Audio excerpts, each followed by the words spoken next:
Happy Homebrew Wednesday, folks. Ryan Patrick Murphy here, drinking a little store-bought. Okay, so the first attempt at recording this video, I did have homebrew.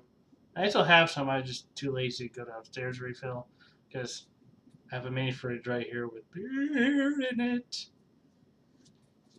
The wife appreciates that because there's less beer in the fridge downstairs, except for this week because there is beer down there too. And anyway, sorry. How you doing, folks? I'm drinking a Lagunitas little something something. It's good stuff. It's good IPA, 7.5% ABV. Take it a little easy because I haven't had. Well, that's not true. I drank all last week with on my honeymoon vacation in the Dominican Republic. It was a good time. It really wasn't a selection of beer, unfortunately. So not much craft beer down there, I guess, if any. Our resort had a beer called El. Well, it wasn't called El, but it was called Presidente. Kind of a Budweiser sort of beer. It's about the best way I could put it. It wasn't bad. I mean, for what it was a lager. Just call it American lager if you want to. It's about the extent of that.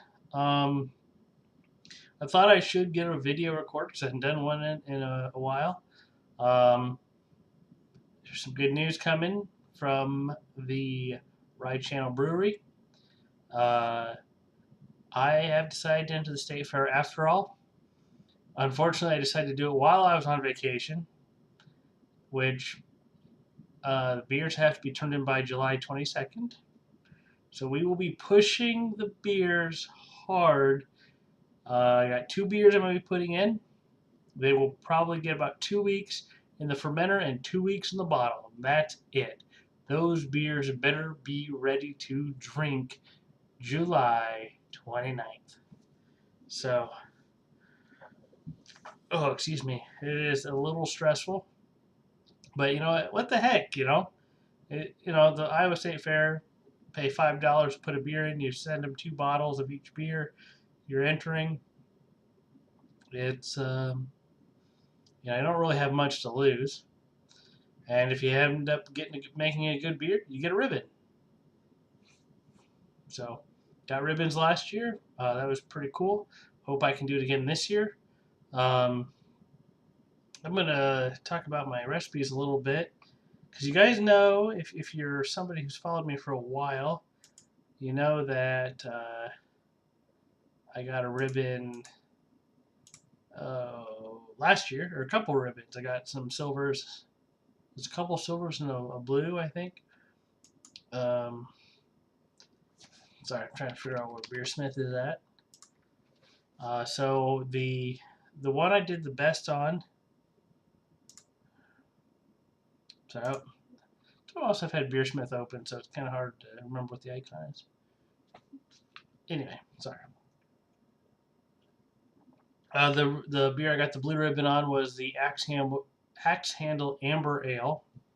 It was entered in the Amber Ale category. There was a little bit of a mistake somewhere in Beersmith. It's something that I screwed up on, where it really technically was kind of out of the range of being a good amber.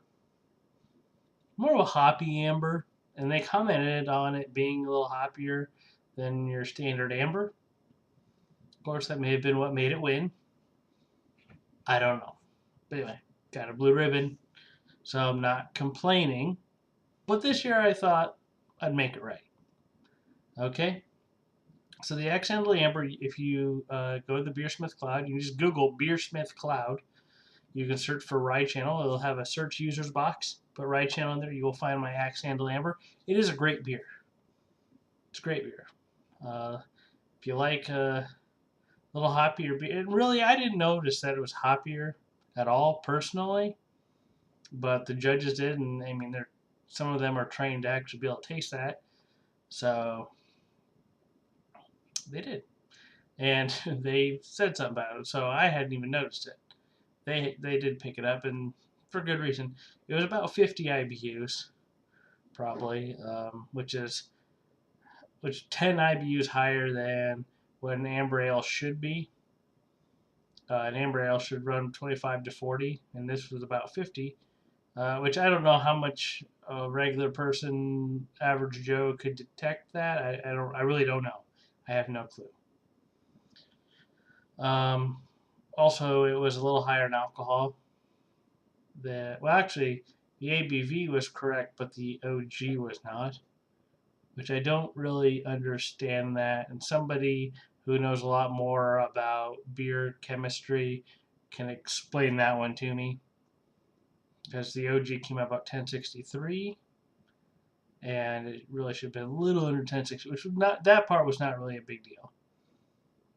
But the ABV was 5.7, should have been about 5.7%, which felt right in the range. Anyway, enough of the specifications there. The Accidental Amber was the one that you guys helped me make, actually, with suggestions of ingredients. I think I chose the yeast, and then I took the ingredient suggestions you guys gave me and put them into a beer.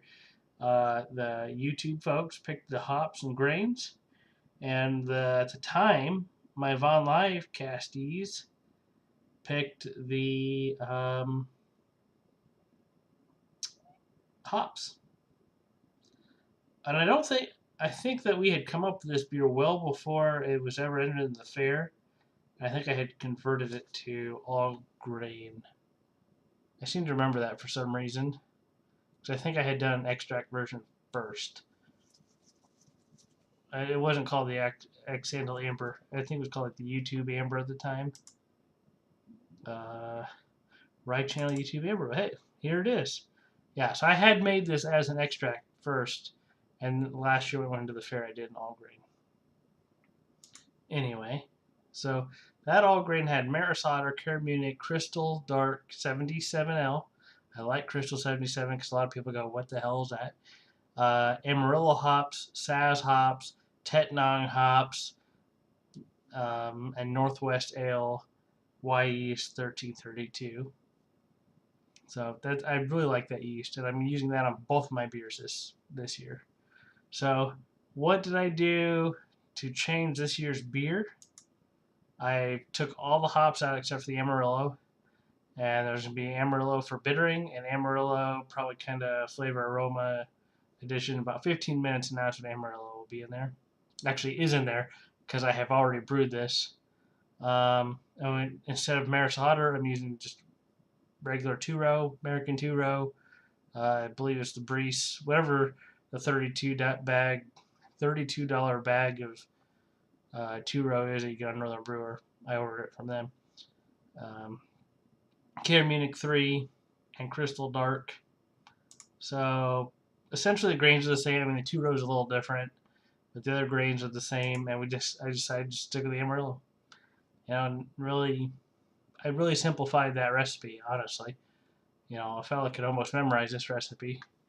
And this will be on, you'll find this on the Beersmith Cloud as well, but I can't tell you if it's good yet because I haven't tried it. This is called the Little Girl Amber Ale. Naming the two beers this year after my dogs. Little Girl refers to our little Shih Tzu, Maya. I call her Little Girl. She's cute.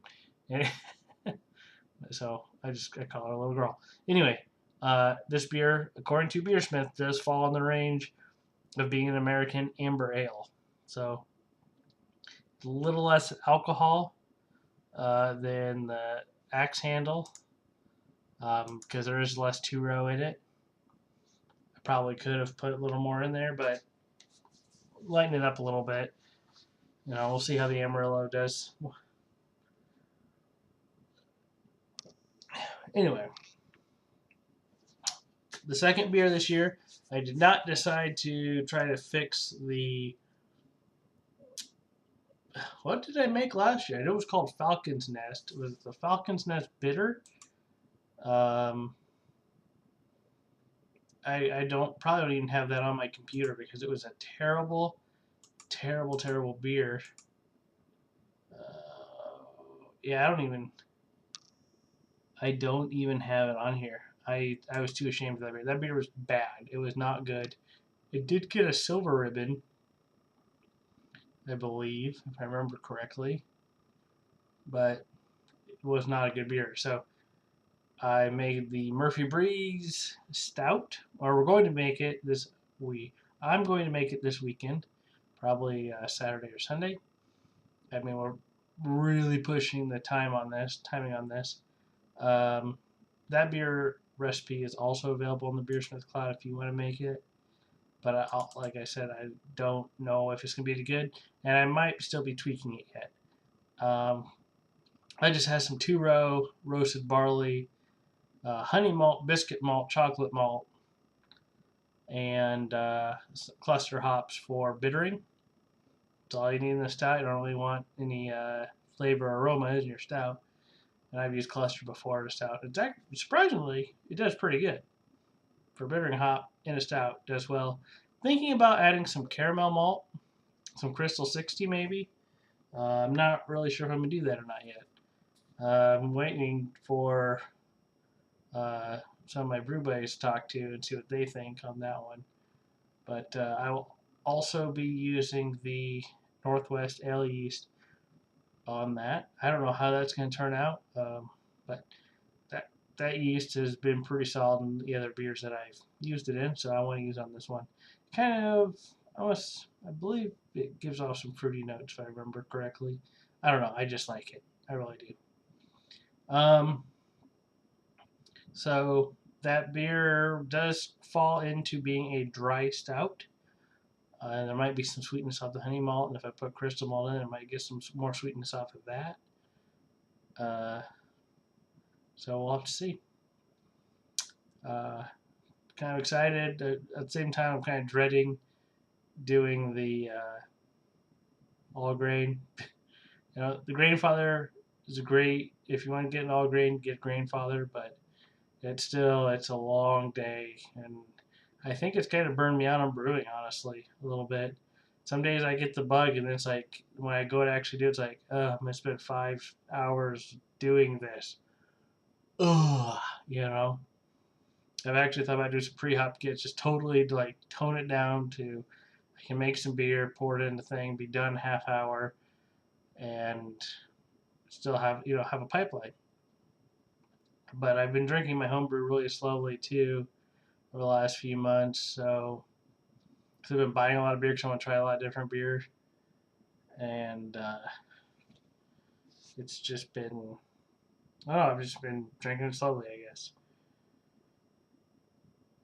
But I need to get those kegs emptied so I can use them for the fair beers. And you're like, well, wait, you turn your kegs into the fair? No. What I did last year, and it worked great. So when I racked the beers into the keg, what I did is I primed them with sugar. So what you would normally do for like your 50 or so bottles of beer if you're going to bottle all of it, I did that same priming in my kegs, and then I filled using my bottle filler that I have, my the beer guy, the last straw from Northern Brewer. I used that to fill 4 bottles of each beer. So then that way, it would naturally carb in the bottle. The kegs ended up sitting out, so they could naturally carb, which I think does make the beer taste a little better. There really is nothing scientifically to explain that, but I have been told that double blind taste tests, or whatever, have shown that for some reason naturally carbonating your beer tastes better. Nobody really knows. I don't know if anyone knows why, but so that's what I did last year. It worked really well. So I'll do it again this year probably, and if I get too anxious, I could pop the kegs in the fridge early. I'm probably not going to notice that amount of sugar, sweetening the beer up at all, but I may let them sit for a week and pop them in the kegerator if I want to. It doesn't really matter.